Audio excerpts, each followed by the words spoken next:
किसान साथियों, राम राम। आशा करता हूँ आप सब ठीक ठाक। साथियों, आज हम चर्चा करेंगे और विचार भी करेंगे ग्वार की फसल के ऊपर। और साथियों, जो रंग ग्वार ने दिखाया है वो रंग शायद ही किसी फसल ने दिखाया होगा, क्योंकि ग्वार ने किसान को बहुत बड़ा धोखा भी दिया है और बहुत ज़्यादा नुकसान भी पहुंचाया है। हर एक विशेषज्ञ जो भी ग्वार पर काम करने वाला है उसको झूठा भी साबित किया है। ये झूठा साबित करने के कई कारण जो निकल के आ रहे थे वो मैंने बताए भी थे, परंतु यदि हम सभी कारणों के ऊपर विचार करें तो कहीं न कहीं इसके ऊपर खेल खेलने वाले ज़्यादा जिम्मेदार साबित होते दिखाई दिए थे। साथियों, मैं आज आपको बताऊंगा कि ग्वार की सिचुएशन क्या रहने वाली है और ग्वार के अंदर जो तेजी थी वो क्यों नहीं आई, और अब की बार जो झूठा प्रचार फैलाया गया था वो प्रचार किसने फैलाया था और क्यों फैलाया था। और इसी तरह की जानकारी मैं हर फसल के बारे में जो भी जहाँ से भी निकल के आ रही है वो ले लेकर आप तक पहुँचाने की भरपूर कोशिश करता हूँ और निवेदन भी करता हूँ कि आप ज़्यादा से ज़्यादा किसानों तक इस बात को पहुँचाएँ ताकि हर किसान इस बात को सुन सके, उसे इस बात का पता चल सके। साथियों, इसी तरह की जानकारी आपको मिलती रहे। यदि आप इस बात के इच्छुक हैं तो आप इस चैनल के साथ जुड़े, सब्सक्राइब करें, इसके सामने वाली घंटी का बटन दबाएं ताकि आपको समय पर वीडियो मिल सके। साथियों, आप सभी को पता है कि मौसम विभाग ने, सबसे पहले इसी बात का जिक्र करते हैं, मौसम विभाग ने 2 महीने पहले ढिंढोरा पीटना शुरू कर दिया था और बड़े बड़े ढोल बजाने शुरू कर दिए थे कि मानसून बहुत अच्छी मानसून, 106% मानसून। इस तरह का मानसून का जो प्रचार किया गया उससे बाजार के ऊपर क्या असर पड़ा कि हर एक आदमी ने अपना ग्वार का स्टॉक वो निकालना शुरू कर दिया। और जब मंडी में ग्वार का स्टॉक निकलना शुरू हुआ तो इसकी तेजी रुक गई, जो तेजी आनी थी वो रुक गई और ये सेम उसी भाव के ऊपर टिक गया। अब बात करते हैं कि जब मौसम विभाग ने ये घोषणा की भी मानसून अच्छी होगी तो इस पर काम करने वाले जो शातिर लोग हैं उन्होंने आंकड़े जारी करने शुरू कर दिए कि 1 करोड़ बोरी का उत्पादन होगा, 1 करोड़ बोरी का उत्पादन होगा, 1 करोड़ बोरी का उत्पादन। कहां से लाएंगे? आज 3 जुलाई हो चुकी है, बरसात की एक बूंद ग्वार बेल्ट में नहीं गिरी है। 1-2 चुटपुट जगह थोड़ी बहुत ग्वार की बिजाई हुई है, क्या नहरी बिजाई हुई है, और नहरी बिजाई भी बहुत कम हुई है क्योंकि किसान ने ग्वार का नाम ही लेना बंद कर दिया और मूंगफली वगैरह बीजनी शुरू कर दी, क्योंकि ग्वार ने किसान को बहुत ज़्यादा तड़पाया है। साथियों, मैं आपको बता दूं कि जिन किसानों ने ग्वार बो रखा है वो भी बरसात के अभाव में, नमी के अभाव से जल रहा है, अभी जल रहा है। और बहुत से गाँव में मैंने बात भी की है जहाँ धरती थोड़ी सख्त थी और ग्वार की बिजाई होगी, वहाँ ग्वार जो है जल रहा है। मैं 300 400 किलोमीटर तक किसानों से बात करता हूँ और 1-2 किसान ये बोलने वाले हैं कि हमारे ठीक ठाक बिजाई हो चुकी है और बरसात हुई है। वही 2-4-5 गाँव में ग्वार बेल्ट के अंदर कतई कोई बरसात नहीं है और बिजाई बहुत बड़े पैमाने पर प्रभावित हुई है। साथियों, ग्वार का जो भाव था उसकी तेजी के बारे में हर एक विशेषज्ञ ने बोला। क्यों बोला था कि उस विशेषज्ञ द्वारा जो आंकलन लगाया गया वो ग्वार का आंकलन जो स्टॉक लिखित में था, लिखित में स्टॉक के साथ में किसान के घर का स्टॉक जोड़कर यह बताया गया कि ग्वार की कमी आएगी ही आएगी। परंतु हुआ क्या, लिखित में जो स्टॉक था वो तो घट गया, उसके हिसाब से ग्वार आज 7 और 8 हज़ार रुपये बिकना चाहिए था, परंतु किसान के घर से इतना बम्पर माल निकला कि उसका अंदाजा कोई नहीं लगा सकता था। किसी के घर में 1500 कुंटल, किसी के घर में 1000 कुंटल, बहुत ज़्यादा माल किसान के घर का अब की बार निकला है। आज भी बाजार में वही पोजीशन है कि यदि 1000 बोरी ग्वार बाजार के अंदर आता है तो उसमें से साथियों 800 बोरी पुराना ग्वार आ रहा है। डिमांड बरकरार है, वो डिमांड जो 10-12 लाख बोरी प्रति महीने की लगी रही है, परंतु इस मौसम विभाग ने जो मॉनसून की घोषणा की उससे और इस ग्वार पे काम करने वाले लोगों ने जो 1 करोड़ बोरी का भ्रम फैलाया उससे हर एक किसान ने अपना माल निकालना शुरू कर दिया और बाजार के अंदर जिन मिलों को जितनी जरूरत थी उतना माल उनको मिलता रहा, जिसके कारण माल की कमी महसूस नहीं हुई और तेजी नहीं पकड़ी, परंतु ये 5200, 5300, 5400 और 5500 रुपये पर टिक गया।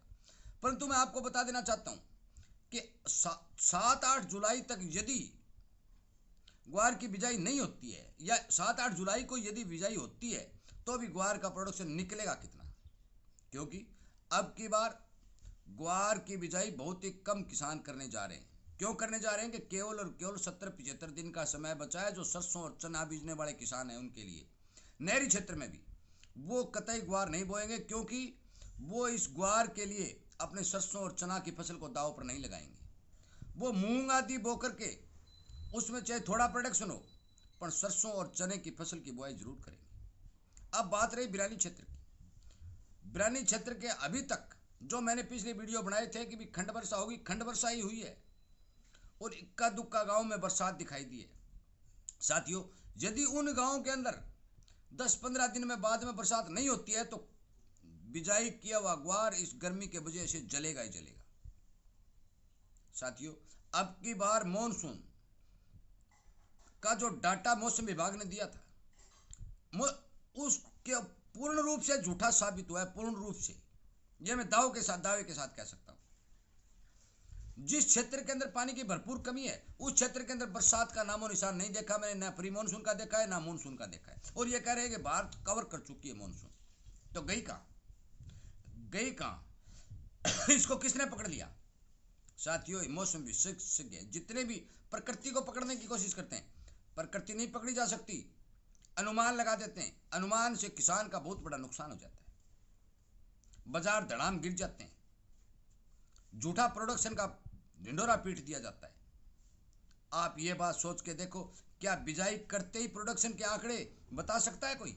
20 एकड़, इस एकड़ के अंदर 20 मण या 5 मण या 25 मण अनाज पैदा होगा। अरे पक कर तैयार हो जाता है, उसके बाद तो दुनिया आंकलन लगा सकती है, परंतु बिजाई करने से पहले ये लोग आंकड़े दे देते हैं कि बरसात इतनी होगी, और ये भी ये कह देते हैं कि बिजाई इतनी होगी। अब उन्हें कोई पूछने वाला हो कि आप कह रहे थे बिजाई इतनी होगी, जमीन में नमी नहीं है तो बिजाई किसान कहां से करेगा?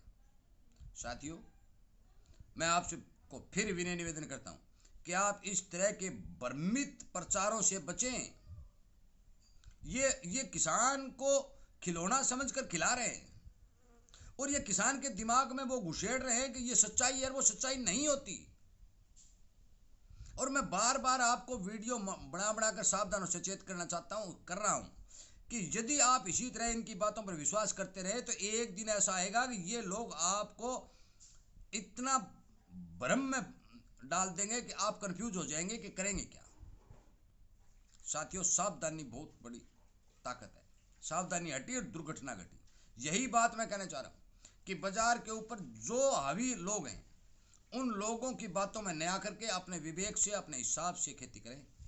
क्योंकि अब की बार ग्वार में तेजी मैंने भी बताई थी, मैं इनकार नहीं रहा कर, परंतु किसान के घर का स्टॉक था, वो जितना आंकलन मैंने लगाया था उससे भी कहीं 3 गुना ज्यादा ग्वार का स्टॉक निकला है।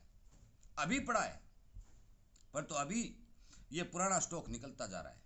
और आगे आने वाले समय में जो ये कह रहे हैं कि 1 करोड़ बोरी पैदा हुई, ये कतई 1 करोड़ बोरी नजदीक ही नहीं आएगा। मैंने सरसों में भी कहा था कि ये कह रहे थे 1 करोड़ 20 लाख टन होगी, मैंने ये कहा नहीं होगा, 60-65 तक रहेगी। और वही का वही है, ये 60-65 में अटक गई। और मैं अभी ग्वार का भी कह रहा हूं, नोट कर लो आप, भाव पता नहीं आने दे या नहीं आने दें, क्योंकि इसके ऊपर पता नहीं क्या सिस्टम चल रहा है। मैं भी झूठा साबित होता जा रहा हूं, परंतु पैदावार ग्वार की 60 लाख बोरी से प्लस नहीं जाएगी, चाहे कहीं कितनी भी बरसात हो जाए, कितनी भी बिजाई हो जाए। मैं आपको इस बात की तसल्ली दिलाना चाहता हूं।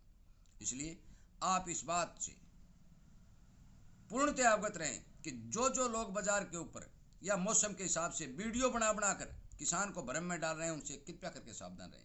और जिन किसानों के पास पानी की व्यवस्था है वो अपनी फसल पानी लगाकर बचाने की कोशिश करें, बरसात का इंतजार कतई नहीं करें। क्योंकि ये कह रहे हैं कल बरसात आएगी, आती नहीं, 10 दिन में फसल खराब हो जाती है। साथियों, वीडियो बना कर जो मौसम विभाग एक आदमी मौसम विभाग में जो नौकरी करता है, एक दिन में 4 वीडियो डाल रहा है, 4 बदलाव एक दिन में कर रहा है। सिस्टम यह है कि उसके पास पैसे कमाने का वो जरिया है, किसान उसको देख रहे हैं, एक वीडियो को लाखों किसान देख रहे हैं। साथियों, मुझे नहीं लगता कि इन वीडियो में कभी सच्चाई है। और विदेशी साइट के हिसाब से ग्वार बेल्ट के अंदर हरियाणा के हिसार, सिरसा या पश्चिमी राजस्थान के अंदर बरसात कम दिखाई जा रही है, चाहे वो जुलाई हो चाहे वो अगस्त हो। दोनों महीनों का डाटा आ चुका है। मैंने मेरे खेती जानकारी ग्रुप में वो फोटो और नक्शा वो डाटा भेज भी दिया है। इसलिए कृपया करके यूट्यूब के ऊपर जितने भी भ्रमित वीडियो हैं उन वीडियो से बचें, अपने विवेक से काम करें और अपनी खेती की को सिंचाई की यदि जरूरत है तो किसी भी तरह करके उसकी सिंचाई करके सुनिश्चित करें, ताकि बरसात के भरोसे किसान का नुकसान न हो। साथियों, वीडियो सुनने के लिए, चैनल को प्यार देने के लिए आपका बहुत बहुत धन्यवाद।